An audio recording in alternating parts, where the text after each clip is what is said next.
నమస్కారం. నందిగామ ప్రభుత్వ వైద్యశాలలో నిర్వహించిన స్వాతంత్ర దినోత్సవ వేడుకల్లో ఒక అరుదైన అపూర్వమైన హృదయాన్ని హత్తుకునే సంఘటన చోటు చేసుకుంది. ఆసుపత్రి అనగానే సాధారణంగా రోగుల ఆవేదనలు, చికిత్సలే గుర్తొస్తాయి. కానీ ఇక్కడ చికిత్స పొందుతున్న ఒక చిన్నారి చూపించిన చొరవ, ఆత్మవిశ్వాసం పలువురిని ఆకట్టుకుంది.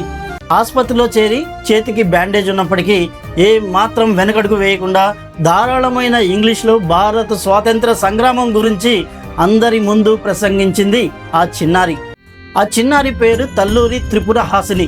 ఎన్టీఆర్ జిల్లా వీరులపాడు మండలం దొడ్డదేవరపాడు జెడ్పీహెచ్ఎస్ పాఠశాలలో చదువుతుంది. చికిత్స పొందుతూ కూడా తనలోని దేశభక్తిని, స్వాతంత్రపు కాంక్షను ఆ చిన్నారి చూపించిన చొరవ అందరినీ ఆకట్టుకుంది.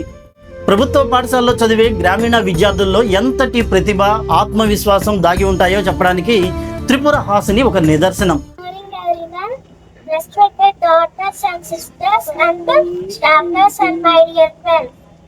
Today we proudly celebrate the 80th Independence Day of India. We remember and salute the brave freedom fighters who sacrificed everything for our nation's freedom. As students, let us promise to study sincerely, respected everyone and contribute to making India a better nation. Freedom is a blessing, but protecting it is our responsibility. The future of begins with us. Jai Bharat.